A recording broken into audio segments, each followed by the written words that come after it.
I'm Jim Shaw from the Colonial Times Magazine and chairman of the LexMedia Board of Directors. I'm here with our Monday guest, Town Manager Jim Malloy, for his regular Monday update. Seems like there's been a lot going on in the small period of time since we've talked to folks on Friday. You know, Jim, that we've been talking with members of the board just to keep the community updated sort of every day in between our discussions on Monday. And so there, as usual, there are quite a few things that we probably should talk about. And one of them, I guess we should start off with, is the actual numbers, the counts here in Lexington. So let's go there. Yep. So as of today, the count that we have is we have 47 people who are positive, and that's up from 36 on Friday. And then we have the latest number we have on quarantine and completed quarantine are from yesterday, and that's 32 people that are on quarantine and 55 who've completed their quarantine. Mm-hmm. And people should know too, because of the time and energy that it's taking to sort of track it all, and given the amount of work that's being put on the public health department here in Lexington, I know that they're going to refrain from posting the quarantine numbers up on the Facebook. So hopefully, as we go forward, we'll be able to get some numbers through these updates. But I think that people should know that going forward, they won't find all of those numbers. They certainly will find the number of infected individuals, or the number of people who test positive for COVID on the town website, but they're going to slow down on putting the other information up. There's some, we were talking about some changing in government orders. I know the governor has talked about restricting construction and things like that. Why don't we talk a little bit about that? Yeah. So the way the governor's order works, his order is under the Civil Defense Act of 1950. And so what it does, it gives him sort of ultimate authority in a state of emergency to make declarations. And as a municipal government, we don't have the authority to exceed or do less than what his order has been, because it's for the public well-being.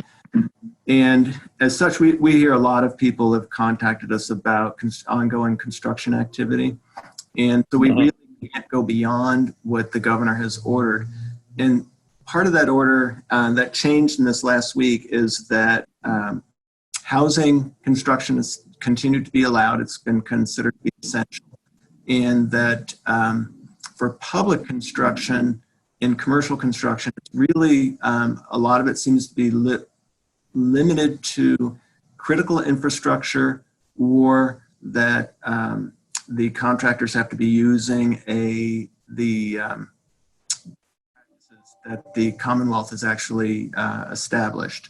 And so we're working to get some additional guidance on that, because as a lot of people know, we're about 2 weeks away from completing the construction on the visitor center, and we're in the middle of the construction on the fire station, as well as work on the center recreation area. And so we're trying to get some clarification, some additional guidance on that right now. But for right now, we're continuing to allow construction in residential areas. And it's really the commercial area that's become a bigger question. And at the same time, we've also noted that some of the larger unions in the state have started to say that their workers are going to stop working. The Carpenters Union sent out a letter to all municipalities last Thursday or Friday saying that as of today, their workers were no longer going to be working on construction.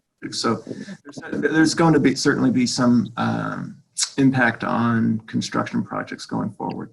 All of the projects that you mentioned before, like the visitor center, and more importantly, the fire station, those are done with under union agreements, right? So that not entirely. Not entirely. It's prevailing wage rate, and a lot of times these projects do have union labor on them. Some of them it's required to have union labor, so some of them don't. I see. So I would think that who am I? Just another person out here sort of interpreting the rules as they're put forth, with no basis in fact. But which is why we hear from folks like you. The fire station, is that considered more essential than, let's say, the visitor center? Would that be? I think a very strong argument could be made that the fire station is critical infrastructure. It would be a lot harder to make that argument about the visitor center. Of course. So, and what do we have? I mean, I know that we do have some commercial construction going around town, and there always seems to be a little bit of construction going along, like Hayden Ave and Hartwell Ave a little bit. So a lot of that will be put on hold for the time being? A lot of that, we were notified last week that the contractors and the business owners have put it on hold themselves. So there's several projects that have shut down at this point. Great. Okay. And we'll obviously be here through our updates to let people know as things begin to loosen up when those projects will come back to life. You mentioned something that I thought was incredibly important, and I'm surprised that it's even part of the discussion that we're having this far in. But the complaints, people were complaining about recreational use of some of the fields in Lexington over the weekend. Yes. Yeah, we've received a number of complaints over the weekend of people playing soccer and other group sports at a lot of the recreation fields. So I think this evening at the select board meeting, we'll probably be having, because a number of the select board members were contacted, we'll probably be having a discussion about whether we need to completely shut down our recreation fields on both the town recreation fields as well as the school fields, and how to go about enforcing that, because it would be a really tough issue to enforce. At one of the school fields, some people, we assume they're students, built a motocross track, and with all kinds of jumps on it and things like that. And so our DPW was out there this morning. I believe they're dismantling it at this point in time. But we have people who are doing stuff like that, and they really shouldn't even, I mean, if they want to go out there and run around the outside of the field and maintain some safe social distancing, that's great. The moment that people are playing basketball or soccer and having contact with each other, all they're going to do is spread a very infectious disease. And so we're still continuing to tell people that they should not be playing group sports, and we'll probably take a more stronger approach after this evening's meeting. Great.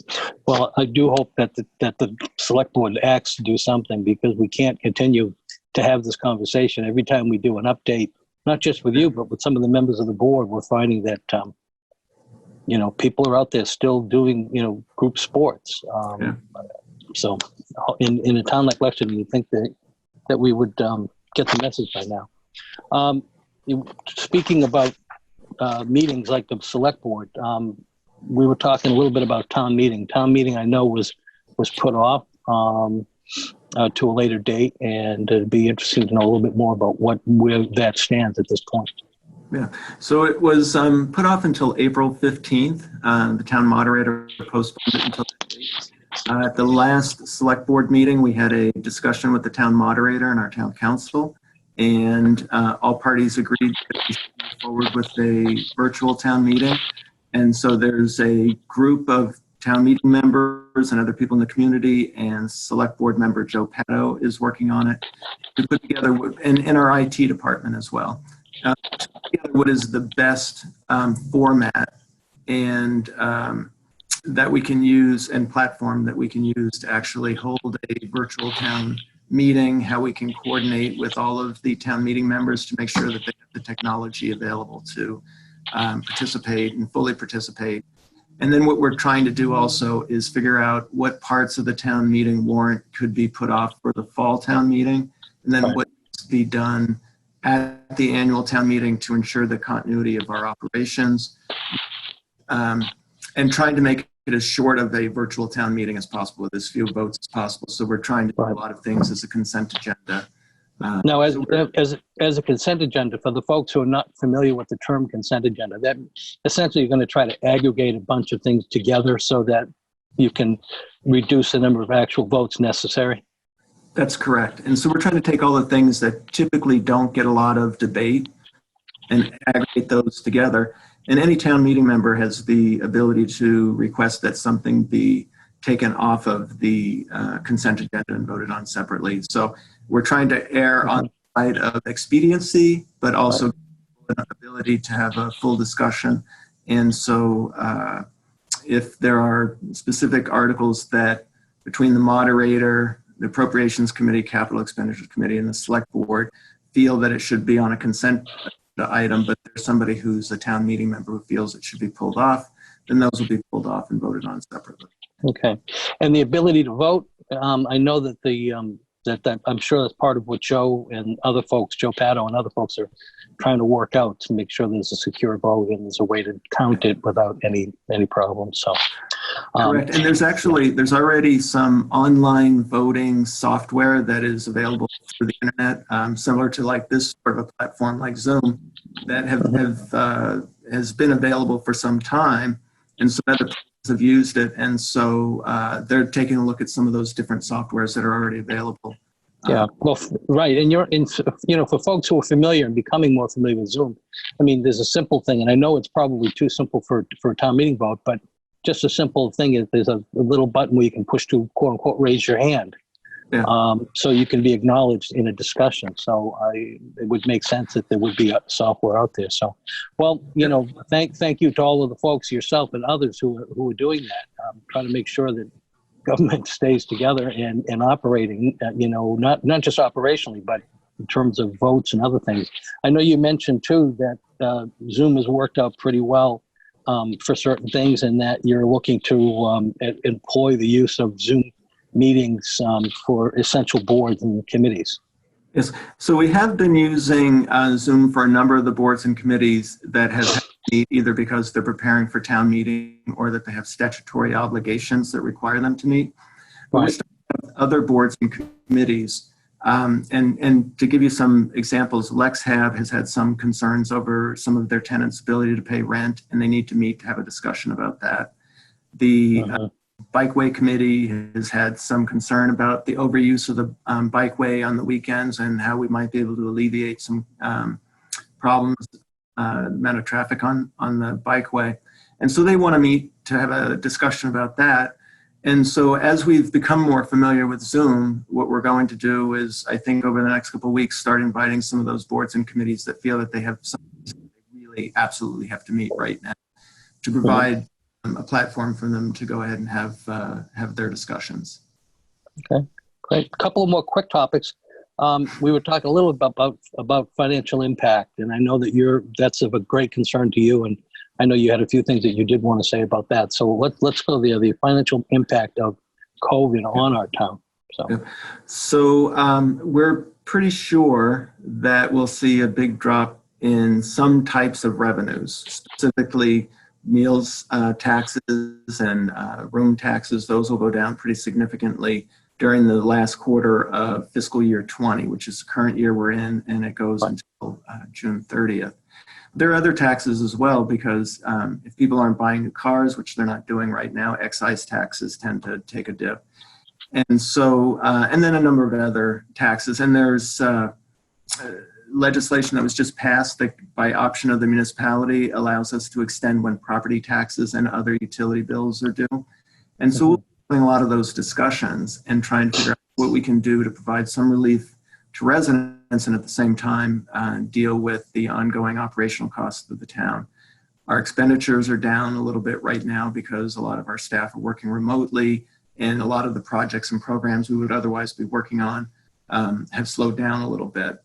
And so what we're looking at doing is, in the next couple of weeks, our financial staff and I will be meeting to go over our third quarter revenue and expenditure projections.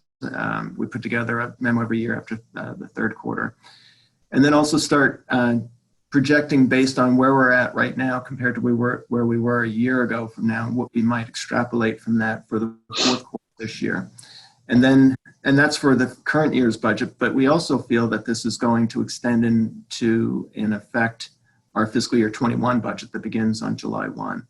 And so what we're going to start to do is do some modeling based on the last recession And one of the years that a lot of communities are starting to look at is the fiscal year '08 budgets and what we saw as far as the impacts on revenues in that cycle, and start taking a look at that next year. And one of the things that, and then we'll take a look at some of our reserves, how we might be able to balance it out a little bit and continue to provide a high level of service without putting the community in any kind of financial risk. And so we'll be working on that really over the next 5 or 6 months, because a lot of this we won't have enough data to make recommendations until we're closer to a fall town meeting. Good. Well, again, thank you for that. It's not an easy thing to deal with. And you know, we do have ebbs and flows often in terms of revenue, but it's usually pretty steady, and you can usually count on you know, the previous year and the, you know, and the average and all of that. But these circumstances have a way of wreaking havoc, and it's a good thing that you guys are getting out in front of this. Finally, I wanted to mention the situation that's taking place up at a Loft Hotel, or I should say a Loft Element complex. I know it was mentioned last week somewhere in some, I think it was the first notice of it, I think, was in a patch notice in Plymouth or something, that there was something going on with, that the state had decided that they were going to house the folks that are in a vulnerable community, and more specifically folks in the homeless population, at area hotels, and they've selected 4 of them. One of them happens to be at a Loft here in Lexington.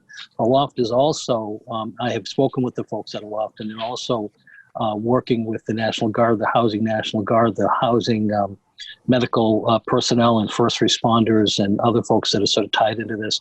But they have been selected as one of the hotels to house folks that are apparently, from what I'm seeing, they have mild symptoms but have tested positive for COVID. Why don't I let you talk a little bit about what you know, and we'll go from there. Yeah. So last week, I believe, and I hate to say this, but the days seem to be blending into each other. I believe it was on Thursday evening around 8:30. I received a call from the state COVID-19 task force indicating that they were going to be utilizing the Loft Hotel to house displaced people, which, as you said, are homeless people. And the issue is that they have tested positive for COVID-19. They have mild symptoms right now. And the thing is, they can't put them back into the homeless population in the shelters in their communities, or everybody who was in the shelter would become infected, and then there would be a really large number of homeless people that they have to be dealing with. And so what they are doing is they find people in homeless shelters that are testing positive. They are moving them into basically quarantine sites. So we got a call on, like I said, I believe it was Thursday night, or it might have been Wednesday night, because the days are right.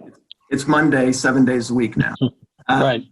And so it's either Wednesday or Thursday night. And so it was the same night that they were actually moving the patients in. They informed us that they had 24/7 security, that they would have healthcare professionals there, that there would be personal protective equipment. They hadn't really communicated to our police and fire, EMS, or our public health officials, much less the town, before that. And so what we were able to do is we were able to, at around 8 o'clock the next morning, I spoke to the chief of staff at the Executive Office of Health and Human Services. We were able to set up a Zoom meeting similar to this I believe it was last Friday at noon. It was last Friday at noon, yes. Thursday night and then Friday at noon. And we were able to open up those lines of communication, make sure that our fire department was able to get enough personal protective equipment from MEMA and from the Mass Department of Public Health to make sure that they had what they needed to as far as ensuring the safety of any of our EMS personnel that would be going into the site. We were able to answer a lot of our public health office's questions during that call. and address some of the issues about security and what the demands would be on our police department as far as the use of that facility. The interesting thing is after we posted the notice, the press release, I believe that was on Saturday. Yes, it was. And then we received some comments from the public. And at every Monday, Wednesday, Friday, we're having a Zoom meeting with our public health department, all of our senior management team, and our public information officer. In this meeting, our public information officer indicated that he had received 5 responses, and out of those 5 responses, 4 of them were offering help and nice. to assist a vulnerable population. And so that really speaks volumes about the community. And sure does. Really nice to hear that people were not only concerned, but concerned about people who don't even live in the town of Lexington. So that really says a lot. Mm-hmm. Well, you know, they, the folks up at Loft are folks that I know very well, and the management, I should say, and they you know, they want to convey to the community, you know, that they're proud to be part of a solution to a problem. And that, you know, they started all of this by working with National Guard and other, you know, medical personnel. And it almost was like a natural fit because they had the 2 properties side by side. They have shut down all of their food service. There's no food service going on with the exception of MEMA is bringing in and feeding everyone, whether it's National Guard. They also have 24-hour nursing care up there as well. Again, according to the folks up at the Loft complex, and security. And so obviously, you know, one of the big concerns was the fact that Lexington, without really being notified, was going to have to provide emergency response if necessary. I'm not sure if any of that has occurred yet, but at any rate, it does seem like, once again, you know, Lexington, you know, the people of Lexington are responding in a very positive way, in a way that wants the people, you know, people I think naturally want to be helpful. And so it's a good thing. And I know that there's that we can arrange good communication between the hotel and the town of Lexington so that you're, you know, up to speed on all of this. But at any rate, I think it's a good thing that the public knows, and it's you know, and I think just sort of having these updates, by the way, has been a very valuable thing. I know we at LexMedia and at the Colonial Times are getting lots of feedback, very positive feedback on the fact that people really feel connected. So we appreciate the time that you give us. We appreciate the time that the members of the board, the select board has given us as well. You know, we are encouraging people to send us questions. If anybody's, you know, we give them an address where they can email questions and we'll ask them. So we didn't have any questions for you today from people who are viewing, but we have had them during the course of last week. So we hope that the folks who do have questions will continue to send them to us, and we'll ask them as we go into these interviews. So Jim, again, I want to wish you and everyone close to you, your family, friends, neighbors, to stay safe. And I want to thank you. I don't know if you have anything else you want to add, but with that, we're really thankful for you to take the time from your busy schedule to be with us. Sure. Thanks a lot. The only other thing I want to add is that, as well as all of the residents, a lot of our staff have felt the anxiety of not only the COVID-19 virus, but about working remotely. A lot of our staff are not working remotely and are still, all our first responders are still working. So last week we did a Zoom call with all of our staff, which we invited over 300 employees to participate in. We had about 75 participate, and it was a great opportunity for a lot of our staff to hear about what we're doing, but also for them to connect with some of their colleagues and also talk about some of the anxieties that they're feeling. And I think it was really helpful, and we'll probably be doing that as well. Well, good. Well, but again, as usual, you know, that's what we call good leadership. You know, it comes because people are concerned about one another. So thank you for that. And thank you for being with us today. We appreciate it. We look forward to talking with you again, Jim. Yep. Stay safe this week. Thank you. You too. All right. Bye-bye. Bye.